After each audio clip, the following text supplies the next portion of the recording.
할렐루야. 감사드립니다. 오늘은 굉장히 뜻깊은 날입니다. 사실은 제가 독일에 있을 때 뮌헨 한독교회라고요. 도이치 코리아니션 에반게리션 gemein데 그때 같이 신앙생활을 하셨던 분 앤디 집사님 아시죠? 네. 네. 그 아드님하고 조카하고 같이 오셨어요. 한번 화장의 박수로. 네. 우리 앤디 집사님하고는 뭐 제가 거의 40년 가까운 그런 인연으로 있었습니다.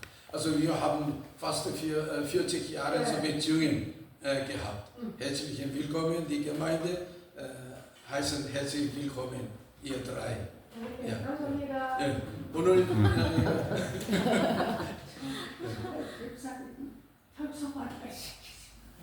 제가 독일에 있을 때 그 교회 부서 중에 통역부라는 게 있었어요.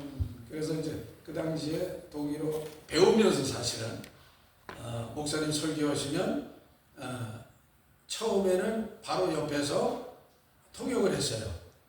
그런데 그 당시에는 이제 교회가 재정적으로 넉넉지 못해가지고 통역 기기를 마련하지를 못했어요. 그러다가 이제 막 1년쯤 돼서 재정이 조금 돼서 통역 기기를 마련하고 이제 unsere Gemeinde Kopfhörer 했죠. 그래서 그 다음에 이 헤드폰을 전부 마련을 하고 기계를 마련을 해서 별실에서 동시 통역으로 그렇게 했어요. 그 일을 저도 한 10년 했었습니다. 그 당시에는 독일어가 꽤 됐었죠. 그런데 제가 귀국한 지가 한 30년 되다 보니까 독일어가 이제 가물가물합니다.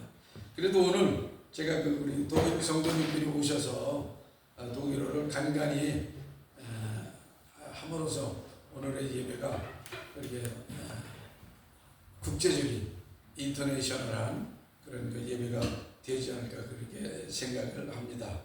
먼저 기도하고 하나님 말씀을 나누도록 하겠습니다. 거룩하시고 존귀하신 하나님, 이 시간에 부족한 것을 채워주시고 이렇게 귀한 말씀을 전할 수 있도록 은혜를 베풀어 주심을 감사합니다. 이 시간에 인간은 다 감춰주시고 오로지 하나님의 말씀만이 드러나게 하여 주시어서 우리 성도님들 꼭 주님의 말씀으로 큰 힘과 은혜를 접하는 시간이 되도록 인도해 주시옵소서. 아멘. Lieber Herr, wir danken dir, dass du uns zu dir eingeladen hast und wir möchten dein Wort hören und bleib bei uns von jetzt bis Ewigkeit. In Jesu Namen. Amen. 아멘. 네, 오늘 본문의 말씀으로 정한 것이 민수기 24장 1절에서 9절의 말씀입니다. 이미 다 아시는 내용이시죠. 여기에는 인물들이 나오는데 발락이라고 하는 모압 왕이 나오고 그 다음에 발람이라고 하는 그런 예를 들면 주술사가 나오고 그 다음에 그 사람들을 역사하시고 인도하시는 하나님께서 배후에 나오시고 우리가 이게 드라마틱하게 이 장면을 보자면 주인공은 세 명이다라고 생각할 수가 있어요. 누구냐면 발람 그리고 그들을 움직이시는 하나님. 그런데 사실은 여기에서 우리가 새롭게 생각해야 될 것은 뭐냐면 아이론이라고 하는 관점이에요. 아이론이 수사에서 많이 쓰이고 문학에서도 많이 쓰이는 이 아이론이라고 하는 관점이 어떤 뜻이냐면 겉으로는 드러나지만 속에 다른 뜻이 있는 것이고 겉에서는 이거 보면 이 문제가 이렇게 흘러가지 않을까 생각하지만 진실에면은 또 숨겨져 있다는 것을 아는 사람들이 있다는 것이죠. 우리는 지금 이 성경의 역사가 오랜 시간 동안 기록이 되어 있고 우리가 지금 읽잖아요. 그러니까 아이러니컬한 상황입니다. 왜냐하면 발람과 발락이 이스라엘을 저주하고 공격하기 위한 이 시나리오를 모르는 사람들이 있어요. 정작 당해야 될 자신들을 모르고 있어요. 지금 그게 누구냐? 이스라엘 백성들이에요. 이제 모압으로 진격을 해서 가나안 땅으로 들어가야 되는데 그것을 막기 위한 모압 왕은 이제 무엇을 준비를 하느냐? 이제는 뭐 전술도 별로 소용이 없는 것 같고, 그 다음에 어떤 계략을 우리가 꾸미면 이 어마어마한 이스라엘 출애굽한 이후에 하나님의 권능으로 여기까지 진격해온 그 이스라엘을 과연 어떻게 막을 것이냐 하는 숙제를 가지고 있었을 때 발락이 생각한 것은 다른 전술이 아니라 말하자면 종교의 힘을 빌리자. 그 종교의 힘이 미신, 주술이라는 것이죠. 그래서 발람이라고 하는 주술사를 소위 초빙을 하는 겁니다.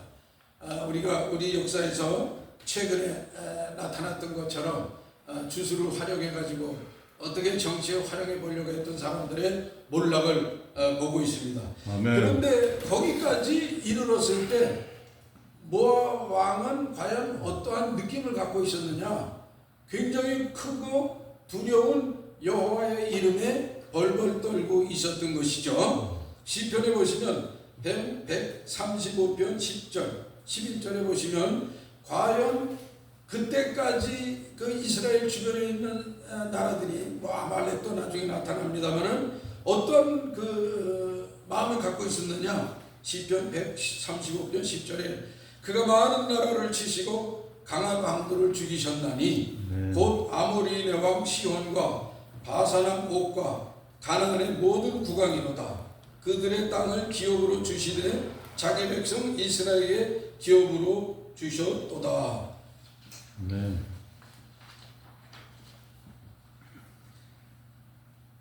Als das Volk Israel nach dem Auszug aus Ägypten und den Jahren in der Wüste nahe dem Land Moab lagerte, geriet der moabitische König Balak in große Furcht, als er von ihrem Kommen hörte.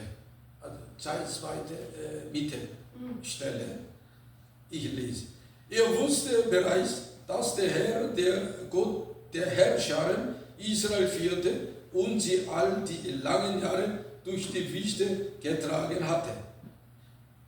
Also Psalm 135, Vers 10 sagt uns, er schlug viele Völker und tötete mächtige Könige, Sihon den König der Amoriter und Og den König von Baschan und alle Könige Kanaans.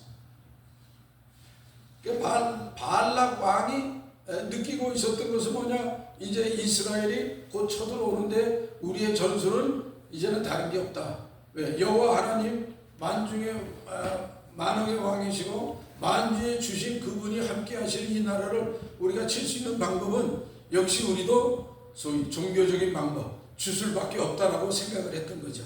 그래서 발람을 초대해 옵니다.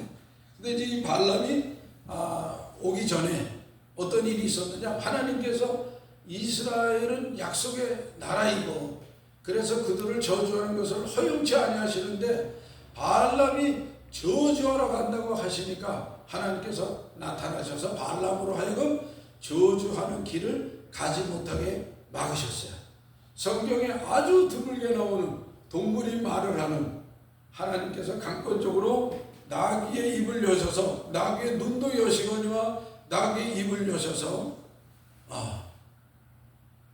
가지 말라라고 하시는데 발람은 계속 나귀와 싸우죠. 그렇게 해서 결국에는 그의 눈이 뜨이고 하나님의 천사를 바라보고 하나님께서 그들을 저주하지 말라라고 말씀하신 걸 듣게 됩니다. 자, 발람이 어떻게 하나님의 그 이 손에 붙잡혔는가 우리는 그것을 살펴봐야 되겠습니다. 다시 말씀드리면 굉장히 아이러니컬한 상황이에요. 뭐가 아이러니컬하냐? 이스라엘 백성들은 아무것도 모르고 있습니다. 지금 자신들을 치는 모압이 저기 진을 치고 있다는 것 외에는 어떠한 일이 벌어지고 있는지도 모르고 발락이 어떠한 전술을 쓰는지도 모르고 여러분들 잘 아실 거예요. 옛날에 소련에서 주술사들을 모아가지고 세계를 제패하기 위해서 영매주의자들 있지 않습니까? 세계를 제패하기 위해서 어떻게 하면 소위 영적인 것을 끌어모아서 세계를 지배할 수 있겠는가 하는 그런 전략들을 피고 했던 것을 우리가 여러 가지 미디어를 통해서 알고 있습니다. 발락의 전술이 바로 그와 같은 전술의 하나라고 볼 수가 있겠죠. 그래서 주술사를 불러다가 저주를 하면 그 저주에서 이스라엘의 징격, 이스라엘이 이제 가나안 땅으로 들어오는 것을 막을 수 있겠다고 생각했던 것을 하나님께서는 하늘에서 지편해 보시면 하늘에서 웃으시리오라고 하는 그런 그 대목이 있습니다. 자,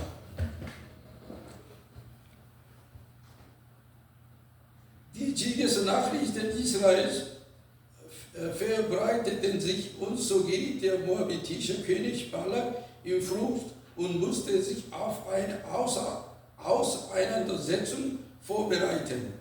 Er ließ daher den Zauberer Bileam aus einer anderen Region rufen und um Israel zu verfluchen. Damals war Zauberei eine religiöse Praxis, auf die sich die Heiden verließen.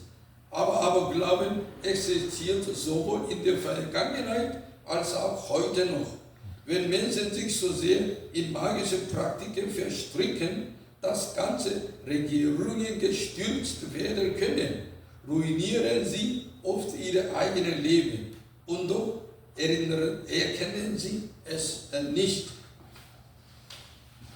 이제 하나님께서 저주를 하러 가는 발람, 주술사 발람의 길을 막으셨는데, 그럼에도 발람은 돈의 눈이 어둡고 발락이 제공하는 그 엄청난 그 특혜에 눈이 어두워서 오케이, 하나님의 천사가 나타나더라도 나귀가 말을 하고 나귀가 가지 못하게 이렇게 이상한 행동을 하더라도 발람은 결국에는 가지요. 그런데 하나님께서 이때 어떻게 하셨느냐? 2절에 보시니까 그때에 하나님의 영이 그 위에 임하셨다 그랬어요. 이게 사실 우리가 생각하기 어려운 내용 중에 하나입니다. 왜냐하면 어떻게 주술사에게, 더구나 하나님의 선택하신 이스라엘 백성을 저주하러 가는 그 미신의 선봉에 선 숙이죠. 일종의 그 사람을 하나님께서 쓰시고 하나님의 거룩하신 영을 그 위에 임하게 하셔서 그를 사용하시는가. 여기에 바로 오늘의 설교의 제목인 하나님의 강권적 역사. 물론 나중에 발람은 이스라엘의 손에 죽임을 당하게 됩니다만, 그리고 이스라엘을 잘못된 우상 숭배의 길로 인도하기 때문에 하나님께서 그를 책망하시고 심판하시지만, 그럼에도 불구하고 일시적으로 하나님의 손에 붙잡혀 있었다. 4절에 보시면 하나님의 말씀을 듣는 자다, 전능자의 환상을 보는 자다, 엎드려 눈을 뜬 자가 이제 저주를 하는데, 그 저주는, 그 입에서 나오는 저주는 저주가 아니라 축복의 말씀이 나오고 있었다. 그 내용이 무엇입니까? 5절부터 나오는 것이죠. 야곱이여 내 장막들이, 이스라엘이여 내 거처들이 어찌 그리 아름다운고. 네, zum Beispiel können wir nennen hier eine Ironie, dramatische Ironie. Balak, Bileam, die wollen Israeliten verfluchen. Aber trotzdem Gott lässt sie nicht. Und diese Szene können wir sagen, dramatische Ironie. Ironie heißt, zum Schein ist so ganz komisch, aber in Wahrheit steht eine Wahrheit. Die Wahrheit Gottes steht da drin. Das ist Ironie. Und hier diese Szene ist eine dramatische Ironie. Balak, Bileam, die wissen ganz, also das möchten verfluchen, aber Israeliten selbst, die werden angegriffen, aber trotzdem, die wissen gar nicht. Und Gott aktiert jetzt. Das ist Ironie. Zum Beispiel kennt das Publikum in einen Theaterstück den Täter, während der Protagonist noch im Unwissen ist. So stellt sich die Situation dar. Moab, Balak, Bileam und Gott. So wie wir als heutige Bibelleser kennen die Hintergründe. Doch das eigentliche Subjekt, das Volk Israel, weiß vor allem überhaupt nicht. Während Moab außerhalb des israelitischen Lagers bereit in voller Kampfbereitschaft steht und jederzeit angreifen könnte, lebt Israel in völliger Unkenntnis und trügerischer Ruhe. So ist eine Ironie. Gott beschützt sein Volk. Also 여기서 우리는 하나님의 크신 섭리, 곧 강권적인 역사를 깨달을 수가 있게 됩니다. 하나님께서는 첫 번째는 당사자들은 몰라도 하나님은 일하고 계신다는 것이죠. 이 장면은 아주 우리에게 우리 인생사에 우리 나라에 아주 귀한 장면입니다. 왜냐하면 우리가 모르는 상황 속에 있을지라도 하나님께서는 저주가 저주되지 아니하고 축복이 되게 하신다는 것이죠. 환난이 되지 않고 축복이 되도록 하나님께서는 일하시고 역사하고 계신다는 것입니다. 두 번째, 하나님은 어떤 하나님이시냐? 약속의 하나님이십니다. 하나님은 이미 아브라함과 이삭과 야곱을 통해서 선민으로 약속을 하시고 모세 선지자를 통해서 십계명을 통해서 언약을 맺으셨잖아요. 이스라엘은 이제 버려진 나라가 아니고 버려진 백성이 아니고 하나님의 선민입니다. 우리나라도 그런 의미에서 하나님의 선택함을 받은 나라이죠. 그래서 하나님은 반드시 약속하신 것을 지키시는 하나님이시다. 출애굽기 14장 13절에 보시면 모세가 백성에게 이르되 하나님은 어떤 정도로 자기의 백성을 지키시는가? 출애굽기에 이렇게 말씀하고 있습니다. 너희는 두려워하지 말고 가만히 서서 여호와께서 오늘 너희를 위하여 행하시는 구원을 보라. Also, wir haben von dieser Bibelstelle eine geistliche Lehre. Erstens, wenn auch die Betroffenen nicht wissen, zum Beispiel Israeliten, trotzdem handelt Gott dennoch. Zweitens, Gott ist ein Gott der Verheißung. Er steht treu zu seinen Zusagen, seinen Bund widerruft er nicht. 하나님께서는 모세에게 약속하셨던 너희는 가만히 서서 여호와께서 오늘 너희를 위해서 행하시는 구원을 보라. 너희 주변에 공격과 환난과 고난과 그러한 위험이 있지만 그럼에도 불구하고 내가 여기서 나오는 발람의 저주와 같은 그 상황을 변해서 축복의 말씀이 되게 축복의 상황으로 변화시키시겠다라고 하는 상황을 우리가 볼 수 있습니다. 세 번째는 하나님의 주권입니다. 하나님께서는 어떻게 하셨느냐? 발람이 가는 그 길에 나귀를 움직이시고 천사를 보내시고 그 다음에 발람에게 아예 하나님의 영을 임하게 하셔서 그의 말에서 나오는 그 말이 발람은 아마 저주의 말을 하고 싶었겠죠. 그런데 축복의 말이 나오도록 그렇게 하셨다. 하나님께서는 사람의 지력과 영역을 통제하시고 그로 인해서 축복의 말씀을 하게 하셨다. 자, drittens, die Souveränität Gottes. Gott offenbart sich als der Allmächtige, der sogar einen heidnischen Propheten unter seine Kontrolle stellen kann. So sehr Balak auch verfluchen will, der Wille Gottes bleibt unverändert. Er schützt sein Volk Israel.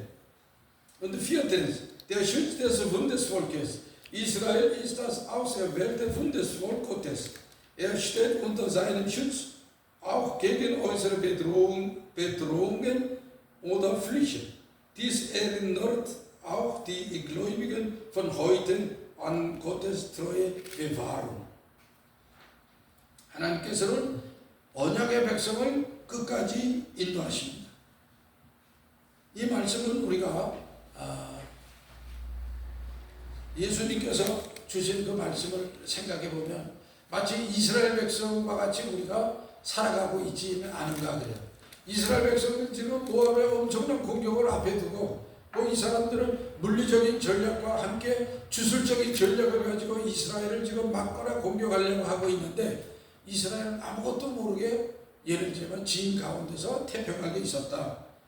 예수님께서 말씀하신 그런 내용을 우리가 다시 한번 보자면 홍수전에 노아가 방주에 들어가던 날까지 사람들이 먹고 마시고 장가들고 시집가고 있으면서 일종의 종말이죠. 종말의 환난과 같은 것이 다가오고 종말의 심판이 다가오는데 사람들은 먹고 마시고 시집가고 장가가고 일상적인 자기의 욕구와 욕망대로 살아가면서 심판을 대비하지 않은 모습, 이스라엘과 같은 모습, 이것을 다시 우리가 우리나라라고 하는 그런 상황으로 비유하자면 지금 우리가 새로운 정권이 들어서서 정말로 우리가 마음을 합해서 21대 대통령과 이재명 대통령과 함께 새로운 나라를 세워가기에 하나가 되어야 되는데 아직도 우리는 먹고 마시고 자기의 욕망과 욕구대로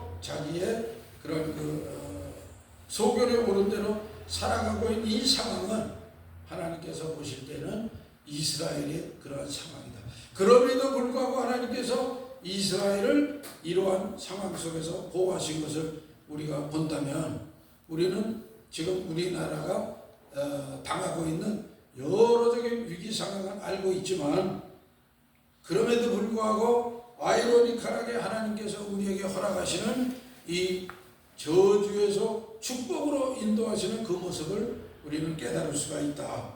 그것은 이미 많은 구한말 시대에 많은 분들이 얘기했듯이 만약에 구한말 조선 시대에 양반과 노예와 같은 그런 상황 속에 살아갔다면 우리는 아직도 엄청나게 개발도상국 속에 있었지 않았을까라고 하는 그런 생각입니다.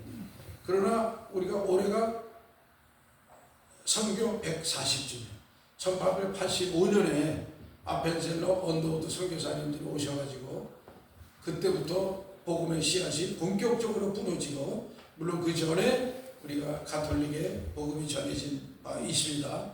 그러나 우리가 이제 개신교 교회사적으로는 1885년을 기점으로 삼습니다. 아펜셀러 언더우드 선교사님들이 이 땅에 뿌리신 복음의 그 씨앗, 이것은 바로 이스라엘 백성들이 자신들이 어떻게 행해야 될지 알지 못할 때에 하나님께서 이미 저주를 축복으로 바꿔 놓으셔서 그들을 인도하시고 보호하셨던 것처럼 우리나라에 이미 우리가 구한말과 그 시대 개항의 준비도 안 돼 있고 그래서 결국에 우리가 일제 식민지로 갈 수밖에 없었던 그런 상황 속에 하나님께서 복음을 통해서 우리나라에 하나님의 나라를 세워 가시면서 우리나라를 구원하시고 이렇게 귀하고 복된 나라로 만들어 가시는 그 약속의 말씀이 변치 않았다는 것이죠. 이것은 아이러니에 끝나는 것이 아니라 아이러니컬한 상황이 끝내는 하나님의 현실로 우리에게 다가왔다. Also die Prophetie steht in der Wahrheit Gottes. Biliam konnte die Offenbarung Gottes nicht unterdrücken. Diese unterstreicht, dass Gottes Wort nicht durch die menschliche Wille manipuliert werden kann. Selbst Heiden können von Gott gebraucht werden. Und jetzt Wort der Schrift wird erfüllt. Seite 4. Anwendung für die Gegenwart, für unsere Landschaft. Vor wenigen Tagen wählten wir in Südkorea unseren 21. Präsidenten. Lee Jae-myung wurde als Präsident vereidigt. nachdem in einem vorgezogenen Wahl, die durch die Amtsenthebung seines Vorgängers ausgelöst wurde, Stimmen knapp über die Mehrheit gelangt. Dies bedeutet, dass etwa die Hälfte der Bevölkerung seine Wahl unterstützte, während die andere Hälfte dagegen war. Wie bei den früheren Präsidenten wird auch Lee Jae-myung voraussichtlich mit erheblichen Herausforderungen in der Regierungsführung konfrontiert sein, einschließlich des Widerstands der Opposition und einer tief gespaltenen politischen Landschaft.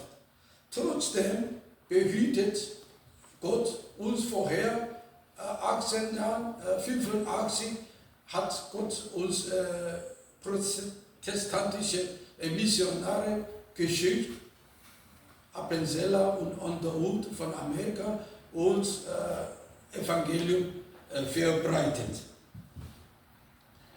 그래서 우리는 하나님의 이 역사를 통해서 하나님께서 저주를 축복으로 바꾸시는 강권적인 역사를 우리 국가적인 차원에서도 우리는 깨닫게 됩니다.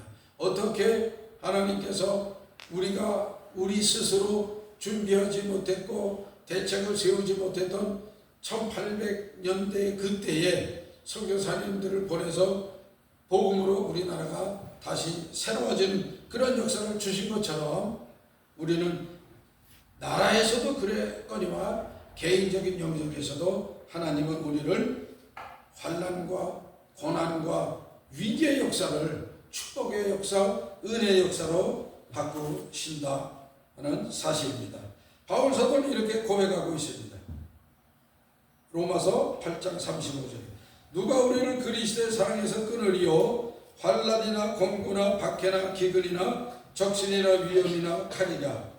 기록된 바 우리가 종일 주를 위하여 죽임을 당하게 되며 도살할 양같이 여김을 받았나이다 함과 같으니라.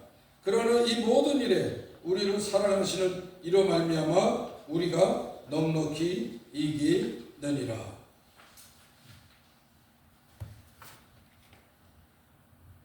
Also Paulus sagt uns durch Römerbrief 35 bis 37, Seite 5, Mitte unten. Wer will uns scheiden von der Liebe Christi? Bedrängnis oder Angst oder Verfolgung oder Hunger oder Blöße oder Gefahr oder Schwert? Wie geschrieben steht, um deinetwillen werden wir getötet den ganzen Tag. Wir sind geachtet wie schlachte Schafe. Aber in dem allen überwinden wir weit durch den, der uns geliebt hat. 네. 우리가 바울 사도의 말씀과 같이 물론 바울 사도의 상황이라고 하는 것은 로마의 압제, 그렇죠? 실제적인 네로 그런 황제의 죽음에 가까운 그런 위협이죠. 그것은 환난, 곤고, 박해, 기근, 적신, 위험, 칼로 말씀하고 있습니다. 그런데 다시 보자면 우리도 지금 개인적인 차원에서 이 엄청난 무한 경쟁의 시대에 그리고 극한 자본주의 시대에 어쩌면 우리도 환난, 곤고, 박해, 기근, 적신, 위험, 칼이 여러 가지 다양한 형태로 우리를 위기에 빠뜨리게 할 수 있다라고 여겨집니다. 그럼에도 불구하고 이 말씀을 통해서 우리가 깨닫는 바는 이 모든 일에 우리를 사랑하시는 이로 말미암아 넉넉히 이기느니라.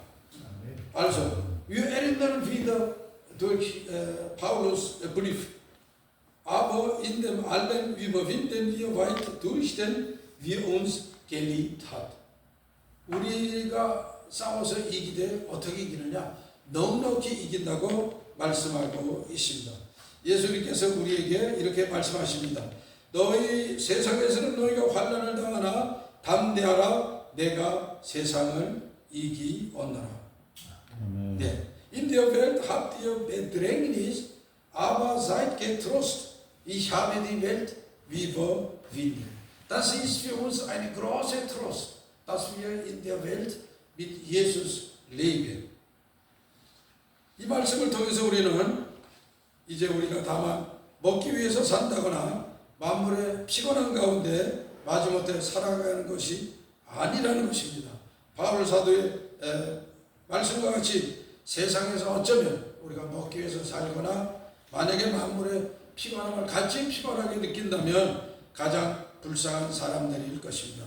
그러나 주님께서 우리에게 오늘도 이 말씀을 통해서 세상을 이기라라고 말씀하고 계십니다.